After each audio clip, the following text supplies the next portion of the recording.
एक घना और डरावना जंगल था। दिन में भी उस जंगल के अंदर अजीब सा सन्नाटा पसरा रहता था। उसी जंगल के बीचों बीच एक पुराना खंडहर था। वही खंडहर ऐसे चोरों का अड्डा था जिनका नाम सुनते ही गरीब व्यापारियों के दिल कांप उठते थे। उन चोरों का सरदार, जिसका नाम था बब्बन, हट्टा कट्टा और चेहरे पर हमेशा एक चालाक मुस्कान। बब्बन तलवार से कम और अपने दिमाग से ज्यादा लड़ता था। वह भेष बदलने में इतना माहिर था कि कभी साधु बन जाता, कभी व्यापारी और कभी किसी गांव का साधारण आदमी। बब्बन का सबसे भरोसेमंद साथी था कालिया। कालिया भी किसी पहलवान से कम नहीं था। उसके चौड़े कंधे और भारी आवाज किसी को भी डरा सकती थी। ताले तोड़ना, दीवार फांदना और भारी संदूक उठाकर भाग जाना उसके लिए बच्चों का खेल था। जहां ताकत की जरूरत होती वहां कालिया सबसे आगे रहता। उनमें से तीसरा चोर था बंटू। वह बाकी तीनों से बिल्कुल अलग था। दुबला पतला, छोटा कद और बेहद फुर्तीला। वह इतनी तेजी से भाग सकता था कि लोग कहते थे हवा भी उसे पकड़ नहीं सकती। बंटू की सबसे बड़ी खासियत थी, वह छोटी से छोटी जगह से भी अंदर घुस सकता था। खिड़की की सलाखों के बीच, दीवार के छोटे छेद या छत के रास्ते, बंटू हर जगह से अंदर पहुंच जाता। चौथा साथी था धन्ना। वह बाकी तीनों से ज्यादा शांत और सोच समझकर काम करने वाला आदमी था। धन्ना का काम चोरी करना नहीं बल्कि जानकारी जुटाना था। वह कई दिनों तक किसी शहर या गांव में रहकर लोगों की आदतें, पहरेदारों की चाल और खजाने की जगह तक का पता लगा लेता था। उसी की खबरों के आधार पर बब्बन अपनी योजनाएं बनाता था। उनका निशाना हमेशा अमीर व्यापारी, लालची जमींदार और भ्रष्ट अधिकारी होते थे। एक रात वही चोरों का चोर एक खंडहर वाले अड्डे में आग के चारों ओर बैठे हुए थे। तभी धन्ना धीरे से बोला, सरदार, खबर पक्की है। आज रात शहर में सेठ भंवरलाल की हवेली में बहुत सारा सोना आया है। पहरेदार भी कम है। बब्बर की आंखों में चमक आ गई। वो मुस्कुराया और बोला, तो फिर साथियों, आज की रात खाली नहीं जाएगी। कालिया ने अपनी भारी आवाज में कहा, बस इशारा कर दो सरदार, हवेली का दरवाजा ही उखाड़ लाऊंगा। बब्बन जोर से हंस पड़ा, नहीं कालिया, ताकत नहीं, दिमाग काम आएगा। कुछ देर बाद चारों चोर काले कपड़ों में जंगल से निकल पड़े। थोड़ी ही देर में वे शहर की गलियों में पहुंच गए। सेठ भंवरलाल की हवेली शहर की सबसे बड़ी हवेलियों में से एक थी। ऊंची दीवारें, लोहे का बड़ा दरवाजा और चार पहरेदार। धन्ना ने धीरे से इशारा किया, पहरेदार हर आधे घंटे में चक्कर लगाते हैं। बब्बर ने तुरंत योजना बनाई, बंटू, पीछे वाली खिड़की से अंदर जाओ, दरवाजा अंदर से खोलना, कालिया तैयार रहना। कुछ ही पल में बंटू दीवार पर चढ़ गया। बिल्ली की तरह फुर्ती से वह खिड़की तक पहुंचा और पल भर में अंदर गायब हो गया। कुछ मिनट बाद हवेली का पिछला दरवाजा धीरे से खुला। चारों चोर अंदर घुस गए। कालिया ने एक भारी संदूक उठाया। बंटू ने अलमारी से सोने के आभूषण निकाले और बब्बन कमरे में लोहे के बक्से को खोलने में जुट गया। कुछ ही देर में उनके सामने सोने की चमक बिखर गई। बब्बन मुस्कुराया और बोला, चलो साथियों, आज की मेहनत रंग लाई। लेकिन तभी बाहर से पहरेदारों की आवाज सुनाई दी। कौन है वहां? बंटू फुसफुसाया, सरदार, पहरेदार आ रहे हैं। बब्बन बिल्कुल शांत रहा, घबराओ मत। पीछे की दीवार, कुछ ही पलों में चारों चोर हवेली की दीवार फांदकर अंधेरे में गायब हो चुके थे। सुबह होते होते पूरे शहर में हंगामा मच चुका था। फिर चोरी हो गई।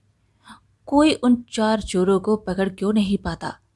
लोग डर और हैरानी में बातें कर रहे थे। उधर जंगल के खंडहर में चारों चोर हंस रहे थे। कालिया बोला, सरदार, अब तो शहर में हमारा नाम ही काफी है।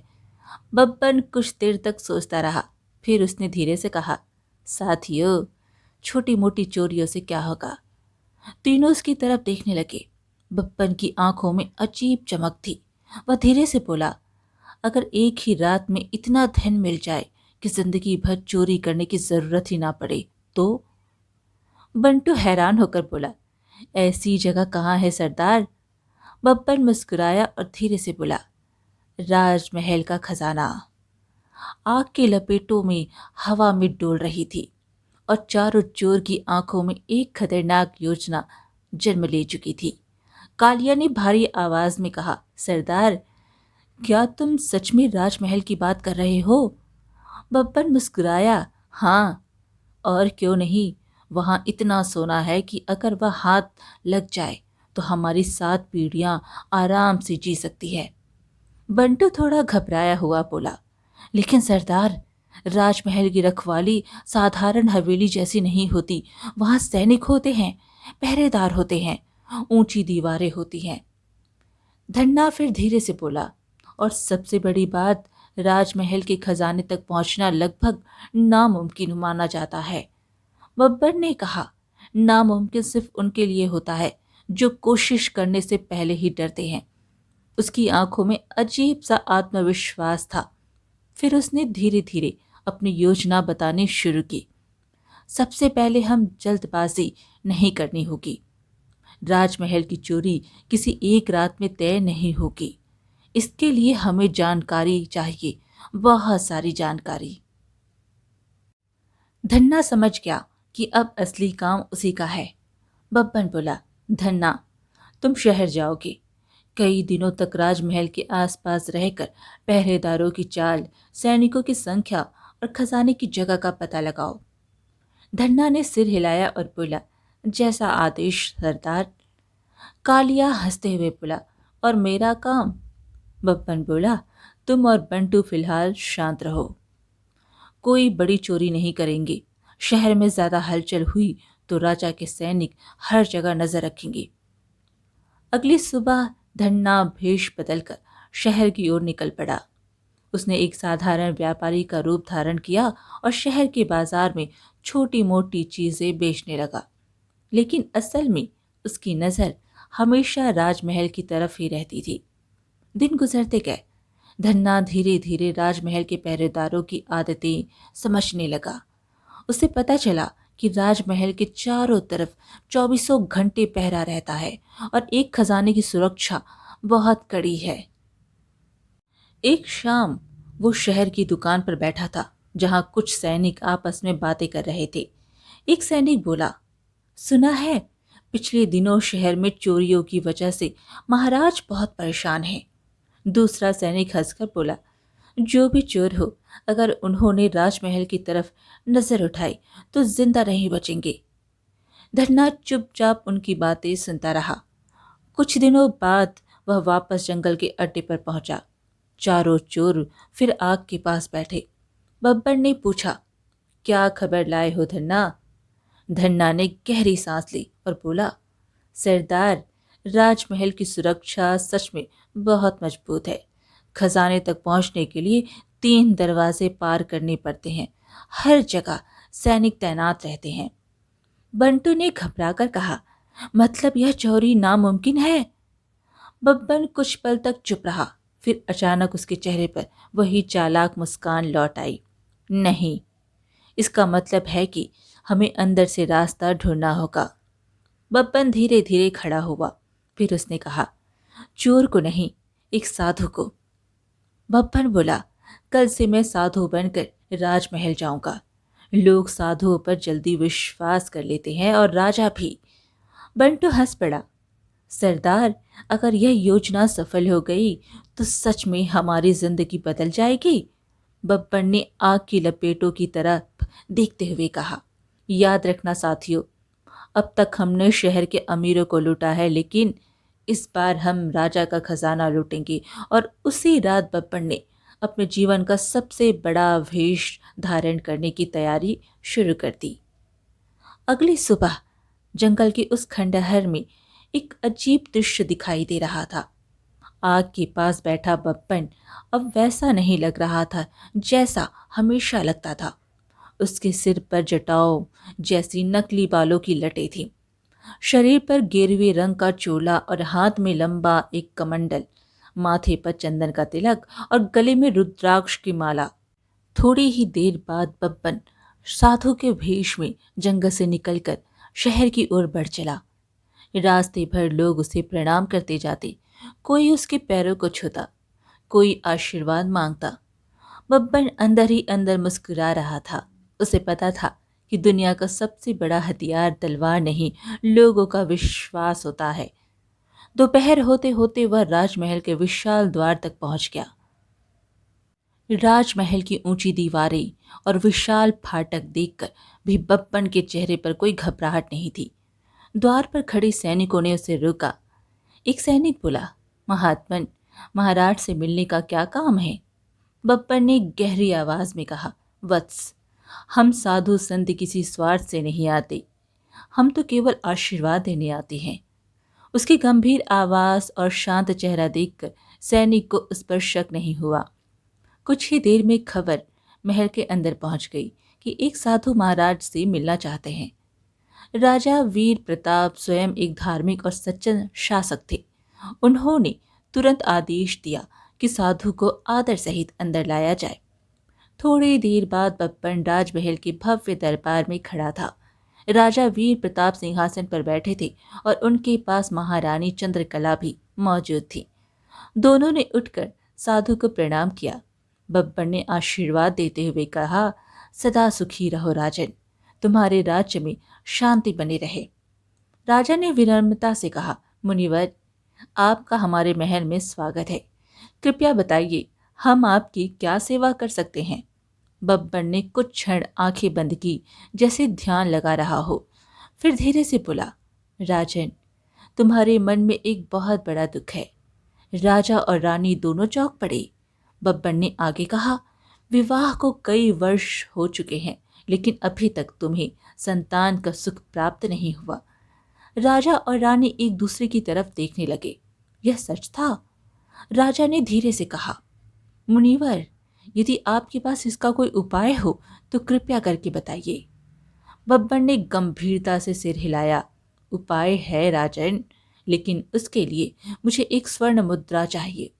राजा तुरंत बोले, मुनिवर, आप जितनी स्वर्ण मुद्राएं चाहे ले सकते हैं। बब्बन ने हाथ उठाकर उन्हें रोक दिया। नहीं राजन, मुझे केवल एक स्वर्ण मुद्रा चाहिए। राजा ने तुरंत सैनिक को आदेश दिया कि खजाने से एक स्वर्ण मुद्रा लाकर दी जाए। लेकिन तभी बब्बन ने कहा, नहीं, वह मुद्रा किसी और के हाथ से नहीं आनी चाहिए। मैं स्वयं खजाने से उसे लेकर आऊंगा, तभी वह सिद्ध होगी। राजा थोड़े असमंजस में पड़ गए, परंतु सामने खड़े साधु के शांत चेहरे को देखकर उन्हें कोई शक नहीं हुआ। राजा बोले, ठीक है मुनिवर, आइए, मैं स्वयं आपको खजाने तक ले चलता हूँ। कुछ ही देर बाद राजा वीर प्रताप बब्बन को लेकर राजमहल के भीतर बने विशाल खजाना गृह की ओर जा रहे थे। दरवाजे के पास कई सैनिक पहरा दे रहे थे। भारी लोहे का दरवाजा खोला गया और राजा वीर प्रताप बब्बन को अंदर ले गए। जैसे ही बब्बन ने खजाने के कमरे में कदम रखा, उसकी आंखें चमक उठी। चारों तरफ सोने की मुद्राएं, हीरे जवाहरात और बहुमूल्य रत्नों से भरे संदूक रखे थे। बब्बन के मन में लालच की लहर दौड़ गई। वह मन ही मन सोचने लगा, अगर यह खजाना मेरे हाथ लग गया तो फिर मेरी जिंदगी भर चोरी करने की जरूरत नहीं होगी। लेकिन उसने अपने चेहरे पर कोई भाव नहीं आने दिया। वह धीरे धीरे आगे बढ़ा और एक स्वर्ण मुद्रा उठाते हुए बोला, राजन, तुम्हारी खजाने की सुरक्षा अच्छी है, लेकिन एक बात पूछूं? राजा बोले, पूछिए मुनिवर। बब्बन बोला, अगर कभी किसी दुश्मन ने इस महल पर हमला कर दिया तो तुम इस खजाने को कैसे बचाओगे? राजा मुस्कुराए। उन्होंने दीवार की तरफ इशारा करते हुए कहा, मुनिवर, उस दीवार में जो खूंटी लगी है, उसे खींचते ही एक गुप्त द्वार खुल जाता है। उस रास्ते से हम खजाने को लेकर पहाड़ी दर्रे तक पहुंच सकते हैं। यह सुनते ही बब्बन के दिल की धड़कन तेज हो गई। जिस रहस्य को जानने के लिए वो यहाँ आया था, वो अब उसके सामने था। लेकिन उसने शांत स्वर में कहा, बहुत बुद्धिमानी की व्यवस्था है राजन, लेकिन याद रखना, इस रहस्य को किसी और को कभी मत बताना। राजा ने हंसते हुए कहा, इस गुप्त द्वार के बारे में मेरे अलावा केवल सेनापति जानते हैं। बब्बर ने सिर झुकाकर मुद्रा उठा ली और बोला, अब मैं मंत्र सिद्ध करके इसे महारानी को दूंगा। कुछ ही देर बाद वह राजमहल से बाहर निकल चुका था, लेकिन जैसे ही वह महल से दूर पहुंचा, उसके चेहरे पर वही चालाक मुस्कान लौट आई। वह धीरे से बुदबुदाया, अब राजमहल का खजाना बस एक रात की दूरी पर है। और उसी शाम जंगल के खंडहर में चारों चोर फिर इकट्ठा हुए। बब्बर ने मुस्कुराते हुए कहा, साथियों, रास्ता मिल गया है। चारों चोरों की आंखों में अब सिर्फ एक ही सपना था। जंगल के उस पुराने खंडहर में चारों चोर एक बार फिर आग के पास बैठे थे, लेकिन इस बार माहौल पहले जैसा हल्का नहीं था। हवा में एक अजीब सा तनाव और उत्साह दोनों महसूस हो रहे थे। बब्बर ने जमीन पर लकड़ी से एक नक्शा बनाते हुए कहा, याद रखो, आज की रात हमारी जिंदगी की सबसे बड़ी रात होगी। एक छोटी सी गलती भी हुई तो हम सीधे मौत के मुंह में होंगे। कालिया ने अपनी तलवार कमर में खोजते हुए कहा, सरदार, आज गलती का सवाल ही नहीं है। बब्बर ने धीरे से कहा, हम सीधे महल के मुख्य दरवाजे से नहीं जाएंगे, हम उस पहाड़ी के दर्रे से जाएंगे जहां से गुप्त रास्ता खुलता है। चारों चोर काले कपड़ों में तैयार हो गए, चेहरों पर नकाब, हाथों में छोटे हथियार और दिलों में एक ही लक्ष्य, राजमहल का खजाना।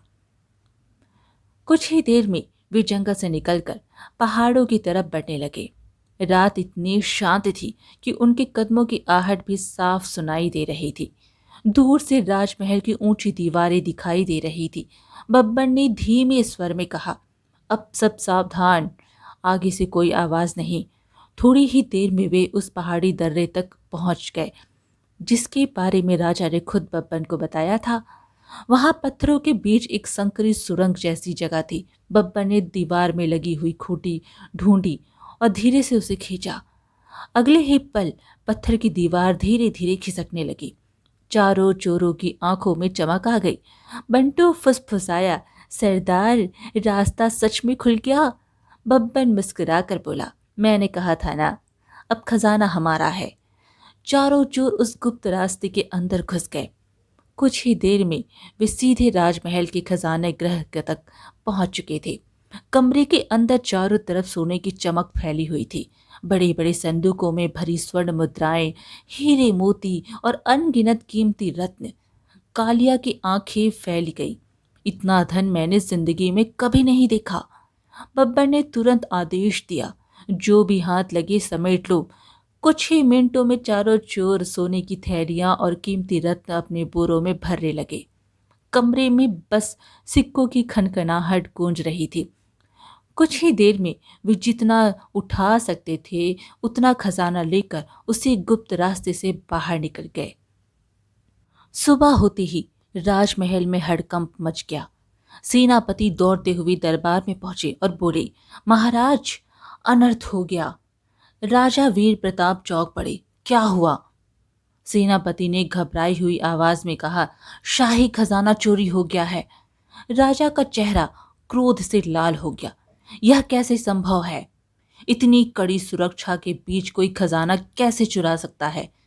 सेनापति ने गंभीर स्वर में कहा, महाराज, चोरी गुप्त द्वार के रास्ते से हुई है। यह सुनते ही राजा के मन में बिजली सी कौंधी।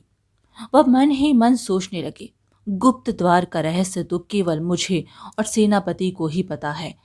राजा की आंखें धीरे धीरे सेनापति पर टिक गई।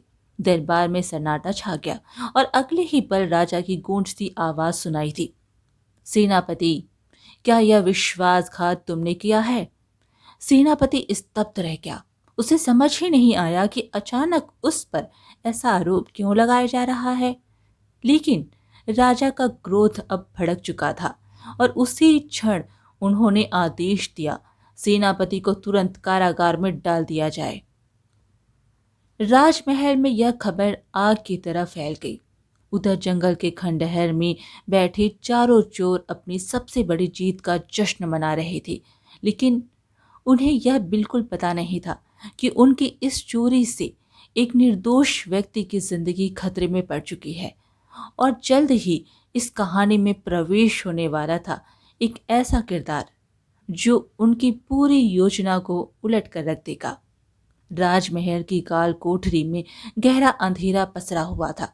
पत्थर की ठंडी दीवारों के बीच सेनापति जंजीरों में जकड़े बैठे थे। उनके चेहरे पर थकान और अपमान का बोझ साफ दिखाई दे रहा था। जिस राजा की सेवा उन्होंने पूरी जिंदगी ईमानदारी से की थी, उसी राजा ने उन पर विश्वासघात का आरोप लगा दिया था। कारागार के बाहर सैनिकों की कदमों की आहट गूंज रही थी। तभी अचानक किसी के तेज कदमों की आवाज सुनाई दी। वह थी देवकी, सेनापति की बेटी। देवकी एक साहसी और बुद्धिमान युवती थी। उसके चेहरे पर चिंता साफ झलक रही थी, लेकिन आंखों में दृढ़ निश्चय की चमक थी। जैसे ही उसने अपने पिता को जंजीरों में बंधा देखा, उसकी आंखें नम हो गई। वह धीरे से बोली, पिताजी, यह सब क्या हो गया है?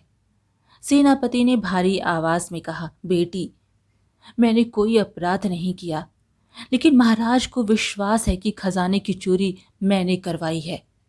देवकी ने तुरंत कहा, नहीं पिताजी, मैं जानती हूं आप ऐसा कभी नहीं कर सकते। सेनापति ने गहरी सांस लेते हुए कहा, महाराज ने मुझे 24 घंटे का समय दिया है।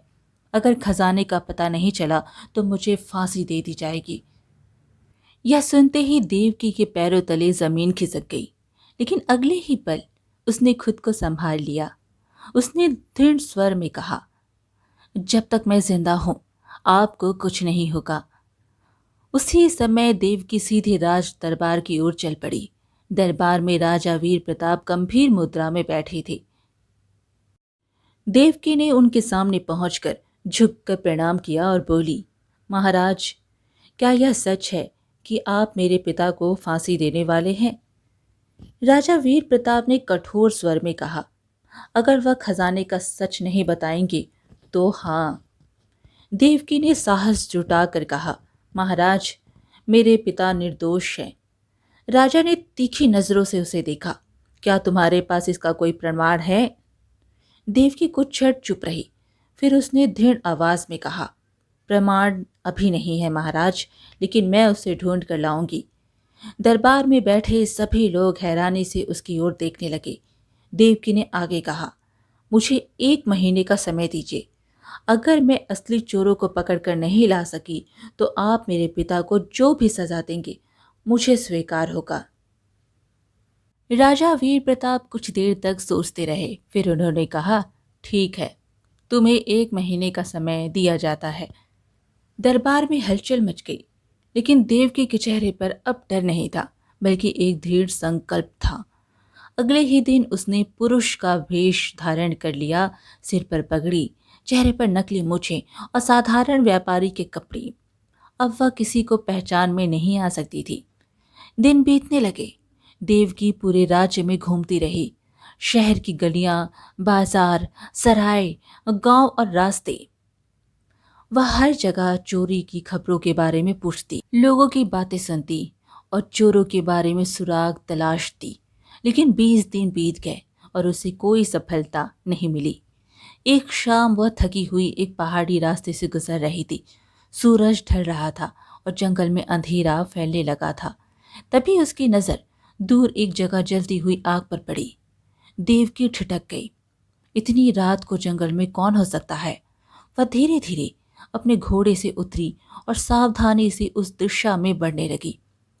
कुछ दूरी पर पहुंचकर उसने झाड़ियों के पीछे से झांक कर देखा। वहां 4 साधु आग के चारों ओर बैठे हुए थे। उनके पास सोने की थैलियां और कीमती सामान रखा हुआ था। देवकी का दिल तेजी से धड़कने लगा।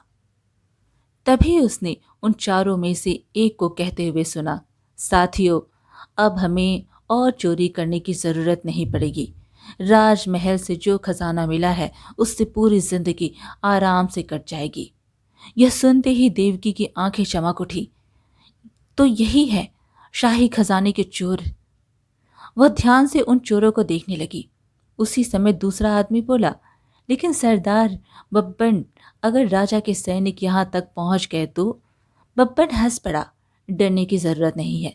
कोई सोच भी नहीं सकता कि राजमहल का खजाना चुराने वाले चोर जंगल में साधु बनकर रह रहे हैं। देवकी अब समझ चुकी थी। उसके चेहरे पर हल्की मुस्कान आ गई। वह मन ही मन बोली, अब मेरे पास सबूत है, लेकिन इन्हें ऐसे ही पकड़वाने से काम नहीं चलेगा। इन्हें हाथों पकड़ना होगा। देवकी चुपचाप वहां से वापस लौट गई। अब उसके दिमाग में एक नई योजना जन्म ले चुकी थी। एक ऐसी योजना जो जल्द ही उन चारों चोरों को उनकी ही जाल में फंसा देने वाली थी। जंगल से वापस लौटते समय देवकी के चेहरे पर थकान नहीं, बल्कि संतोष दिखाई दे रहा था। 20 दिनों की कठिन खोज के बाद आखिरकार उसे असली चोरों का पता चल चुका था। अब बस उन्हें रंगे हाथों पकड़ना बाकी था। रात भर वह अपनी योजना के बारे में सोचती रही।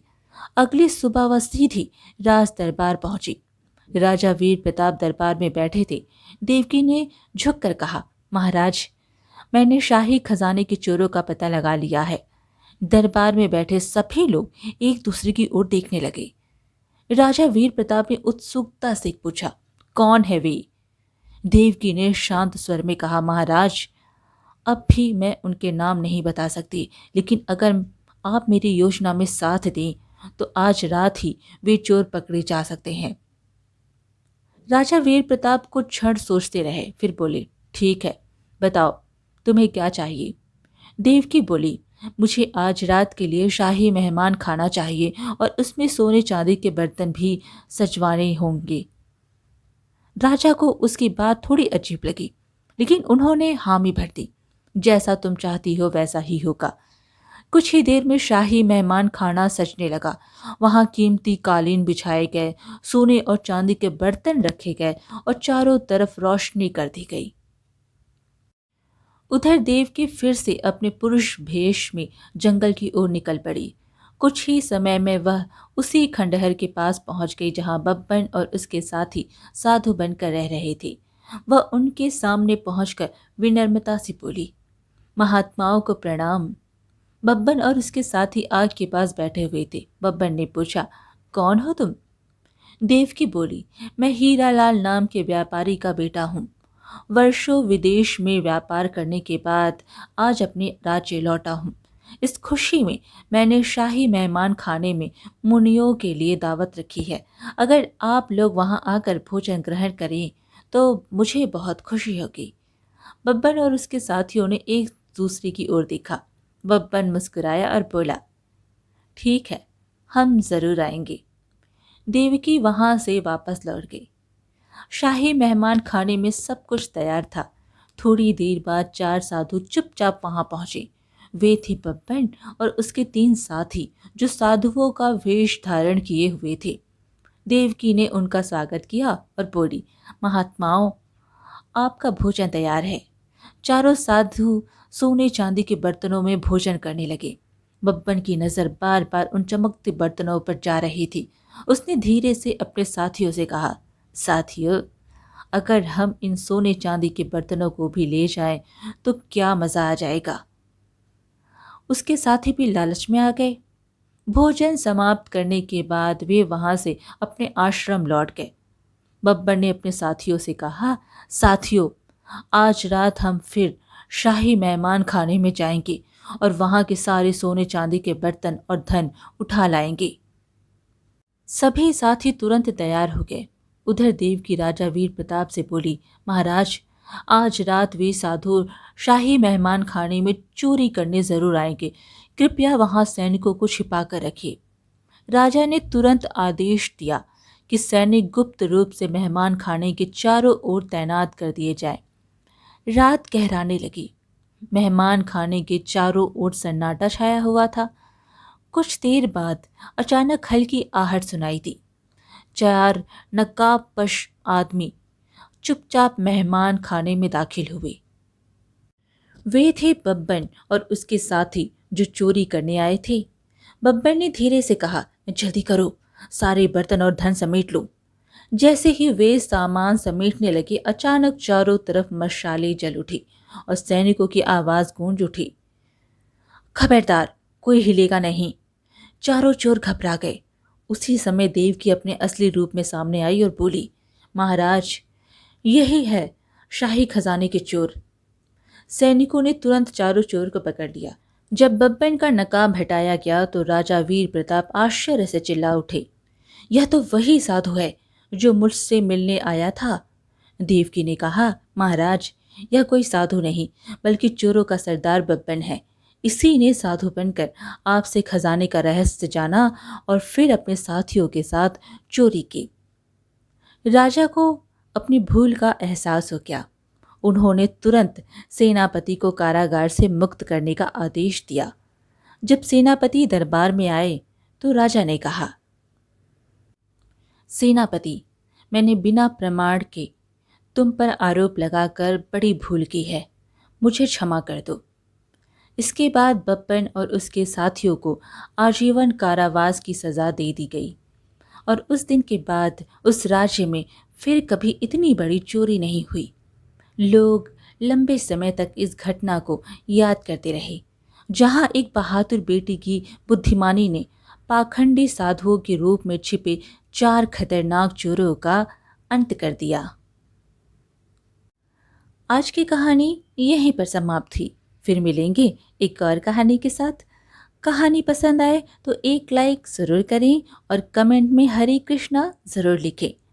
चैनल को सब्सक्राइब करना बिल्कुल ना भूलें। धन्यवाद।